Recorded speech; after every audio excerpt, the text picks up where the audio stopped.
Pressure is tightening inside the White House. Behind closed doors, advisors to U.S. President Donald Trump are quietly raising a question that could define the course of the war with Iran: how to get out before it goes too far.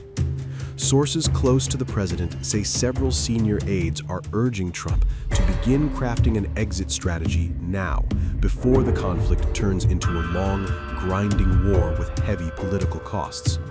What began as a show of force could soon become a test of endurance for the administration and for Washington itself. Behind the scenes, anxiety is rising.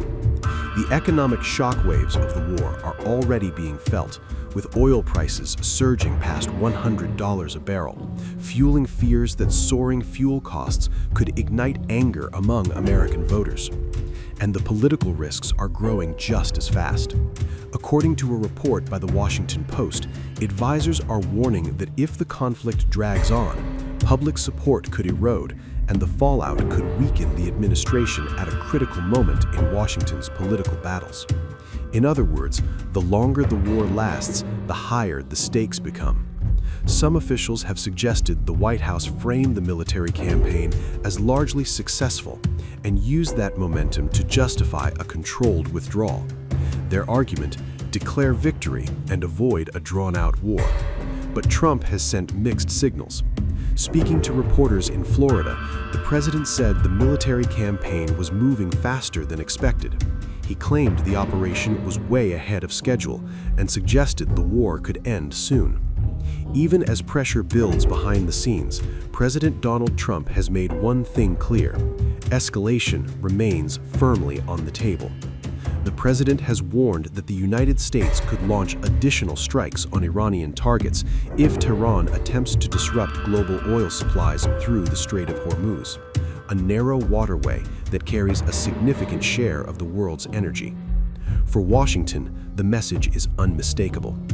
Any move by Iran to choke off that critical shipping route could trigger an even broader military response from the United States. In a conflict already sending shockwaves through global markets, the Strait of Hormuz has now become one of the most dangerous flashpoints in the world. At the same time, frustration is mounting inside the Oval Office. Despite weeks of military pressure from the United States and Israel, Iran has shown little sign of backing down.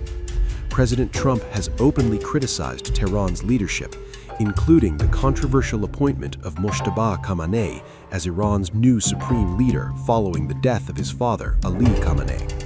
The president has portrayed the leadership transition as proof that Iran's power structure remains defiant and unwilling to yield under international pressure. For Trump, the question is no longer whether Iran will resist, it's how far both sides are willing to go. Yet behind the public warnings and tough rhetoric, a different mood is taking hold inside the administration. Anxiety is growing.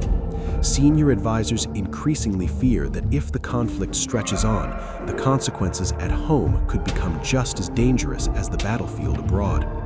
Rising fuel prices, mounting economic pressure, and the risk of public fatigue with another prolonged war in the Middle East are all weighing heavily on the White House. What begins as a strategic confrontation could quickly evolve into a political burden, one that threatens to overshadow the administration's broader agenda. For now, the war continues. Military operations remain active, tensions remain high, and neither Washington nor Tehran appears ready to step back. But inside the corridors of power in Washington, the conversation is beginning to shift. The debate is no longer focused solely on how to fight the war with Iran. Increasingly, officials are grappling with a different and far more complicated question: how and when the United States gets out. Iran's army has announced a new round of retaliatory strikes against targets in Israel, as Israeli media report the blaring of sirens in the city of Tel Aviv and its surroundings.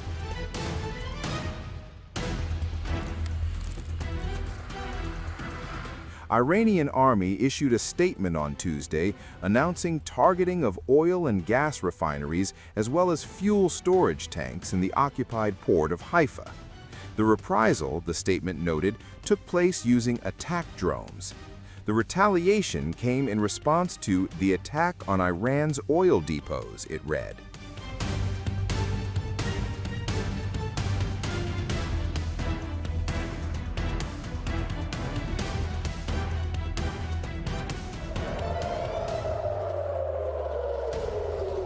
Meanwhile, the Israeli Defense Forces said the latest Iran attack also featured missile launches. It also reported that sirens had also gone off throughout settlements in West Bank after spotting of incoming Iranian missiles. Reports also pointed to going off of sirens elsewhere in other parts of Israel, including as many as 263 other spots. The situation has prompted more than 9 million Israelis to seek shelter, they added. Earlier, Iran claims it has launched a new wave of missile strikes against Israel. Tehran says more than 10 powerful Khaibar-Shikan missiles were fired towards Tel Aviv, marking what it calls the 33rd wave of its ongoing military campaign titled Operation True Promise 4. IRGC says it has launched another major strike as part of its military campaign known as Operation True Promise 4. According to the IRGC, more than 10 solid-fuel Khaibar-Shikan missiles were fired from Iran during the latest wave of attacks. The missiles were aimed deep into what Iran described as the central areas of Israeli-controlled territory, including Tel Aviv. Iranian officials claimed the missiles successfully hit their intended targets. Israel rejected the claim. The IRGC also said the strikes formed part of the 33rd wave of the operation launched during the early hours of Tuesday. In addition to the strikes on Israel, Iran claims it targeted a United States naval base in the region. According to the IRGC statement, missiles were fired towards what it described as the 5th U.S. naval base operating in the area. Iran said the missiles launched during the attack successfully struck their targets.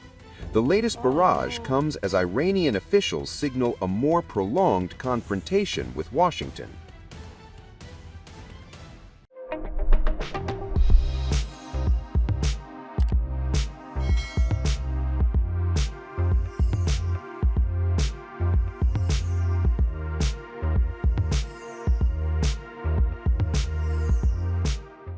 News never stops. The world keeps turning, and every turn tells a story. Wars, elections, geopolitics, Davids versus Goliaths. While everyone is celebrating the US-China trade thaw, Trump has been quietly doing something else across Asia. These were once home to the ancient Silk Road connecting east and west. But who's connecting the dots? Who's decoding the global storm? Welcome to Times of India videos. You're watching a special edition of Global Pulse with me, Neha Khanna. בהנחיה שלי ושל שר הביטחון ישראל כץ. Durante este año, We decode the shifting grains of geopolitics to you. From Washington to Wuhan. Встановлені домовленості і сьогодні підписуються. Everything, everywhere, all at once. Just 2 years ago, Canada was one of the most popular countries for Indian students.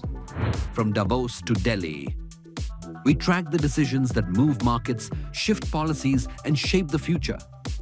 No jargon, no bias, just clear, credible, global journalism.